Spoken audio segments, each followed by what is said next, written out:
Let's turn to the actual Manchester United. I'm glad to say Daniel Harris is with us. Daniel, good morning to you. How you getting on? I'm good, thanks. How are you? Yeah, pretty good. This is we were just saying earlier, it's a bit like Manchester United's season was played out in 90 minutes last night, where an excellent performance / bad finishing keeps them in it. There's a sliver of hope from one of the young players. Bruno's brilliant in a patch. There's a petulant bit of a row between Ronaldo and the manager, and they win the game. It was kind of just this weird encapsulation of absolutely everything that's going on. So what did you make of that bizarre sequence of events that we saw last night? Yeah, it was kind of bizarre, but not bizarre, because we've seen it before. It was a very Solskjaer performance, that. United weren't behind at half-time, but they were dreadful in the first half. We've seen that a lot. And then they found a way in the second half because they've got good players. And it was like, I think that the last couple of games have been a bit better.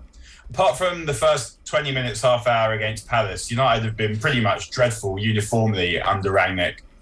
But the first half hour against Villa, they looked more like a team that knew what they were doing.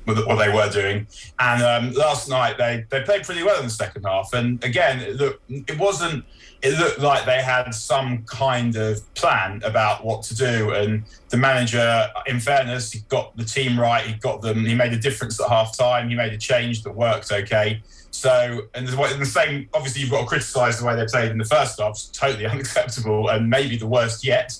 But they found a way to turn it around. But obviously they need to find some level of consistency now. But I think one thing that is good and will hopefully start to have an impact is there's a bit of competition for places now.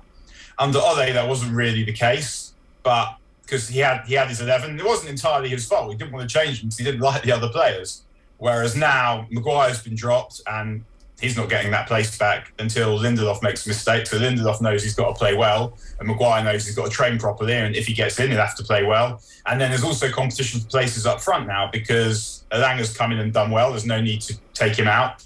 And Greenwood scored last night, Rashford scored last night, and Sancho wasn't even there. So, tentatively, things are improving slightly, but you never know with these players because one thing you do know about them is you cannot trust them. You can't trust them, but you can begin to see that a bit of structure and a bit of coaching will lead to better things over a period of time. I have a little bit of sympathy for Rangnick, where you come in and you try and inject something that hasn't been there and it doesn't happen straight away. People are like, well, you're not going to be here long term. If you think back to Klopp's arrival, they weren't very good in the first 3, 4, 5 months. There was loads of players got injured, performances were patchy, they would lose games where they really should have won, they would draw games they would draw games they should have won. They would we get it. Exactly. We get it. Yeah, and so it's very difficult to just come in mid-season and go, right, this is fixed. 100%. I mean, I think the difference with Klopp, obviously, is that he'd won the Bundesliga and he'd got to Champions League final. So he was someone in whom it was easy to have confidence because you knew he was brilliant.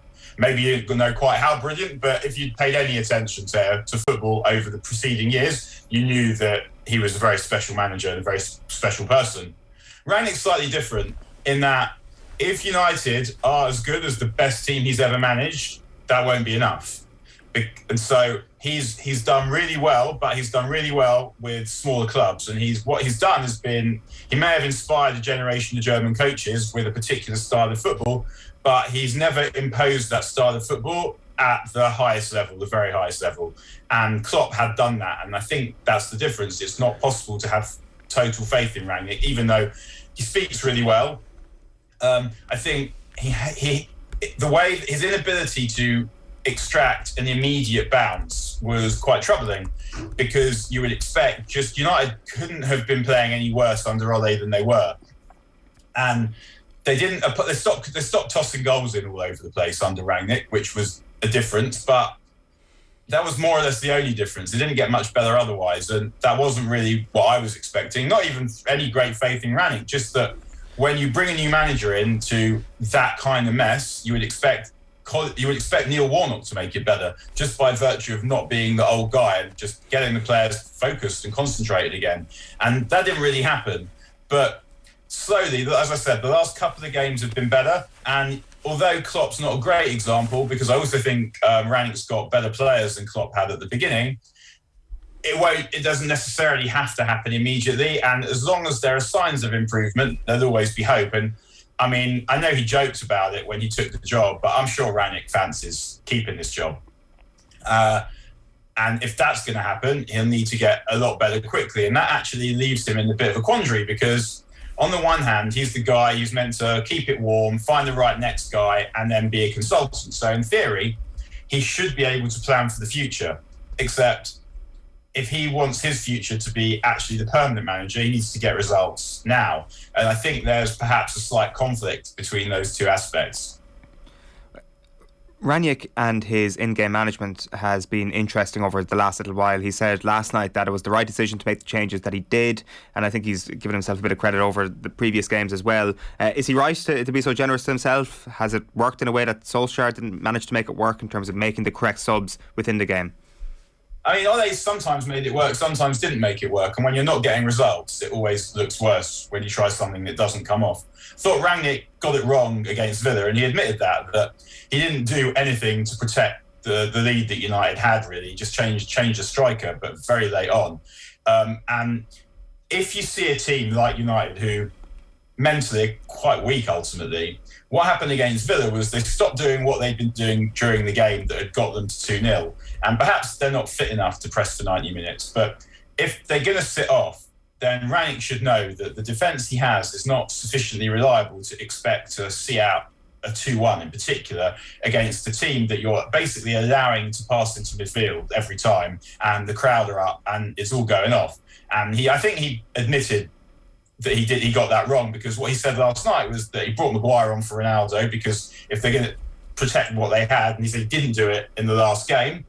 So yeah, he learned from his mistake, and it also seems now like he's settled on a way of playing, which is also one of the reasons it's been so disjointed till now. He's played the 4-2-2-2, he's played 4-2-3-1, he's played 3-5-2, he's played 4-3-3, and it now looks like he's more or less settled on some kind of 4-3-3 with McTominay as the holder, but able to come forward, and Fred and Bruno in front of him. And I think that I always felt like 4-2-3-1 was the only way that might work with this team, given its deficiencies in midfield.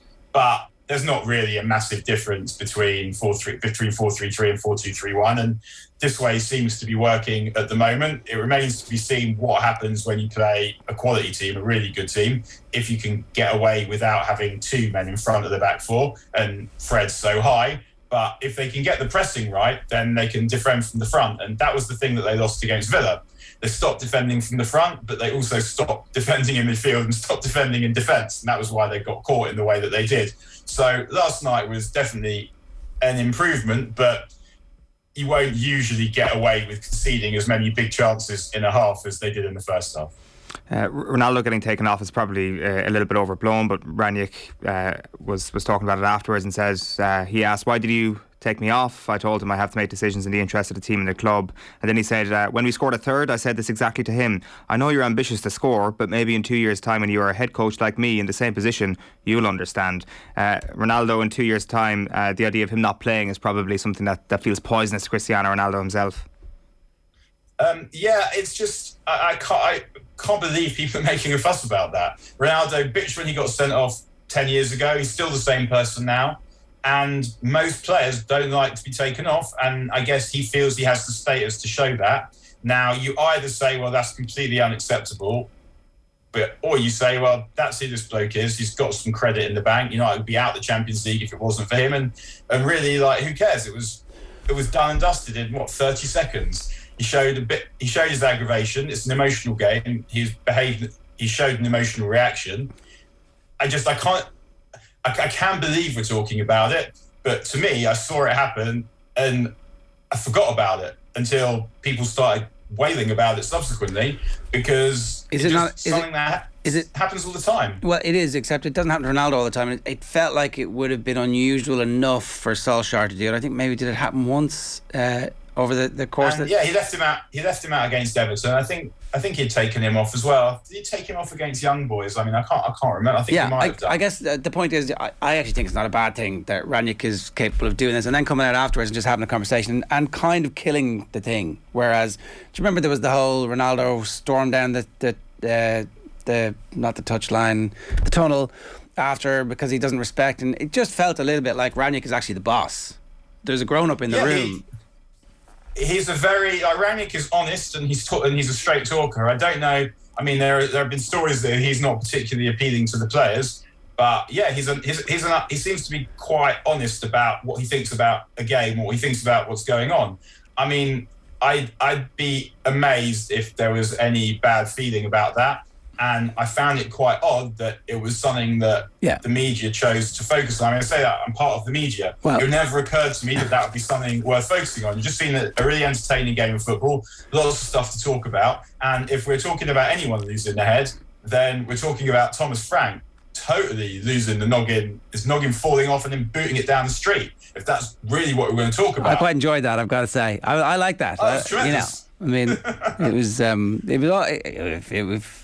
was kind of Keegan-esque, but you want someone to be bitter and annoyed after a match like that. Before we get... Yeah, I thought it got a bit weird when he started talking about Jadon Sancho at that point, where he starts talking about Jadon Sancho. They've got a £70 million player who didn't even play when he's attending a family funeral, and United's 3 goals were scored by academy products.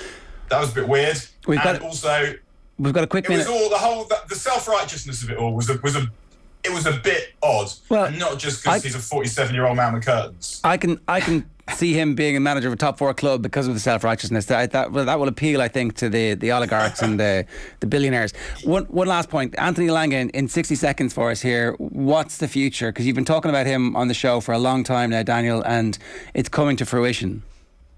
Yeah, he's someone you knew that Ole loved him because he talked about him all the time. And one of the things you can see about Elanga is that and we heard about he said it last night, but he just must have been brilliant in training because he had been picked without having actually done that much on the pitch or anything. And then but everyone knew he was good, but he must have been training his arse off. And he's got what I like about him, and I think I said this before, is that he's got the knack of a centre forward and the agility of a winger. And he's got amazing dedication. I'd like to see a little bit more from him in general play, linking the play. But in terms of running behind, he's got skill, he's got vision, he's got a brain, he's got instinct. I mean, yeah, he's a player.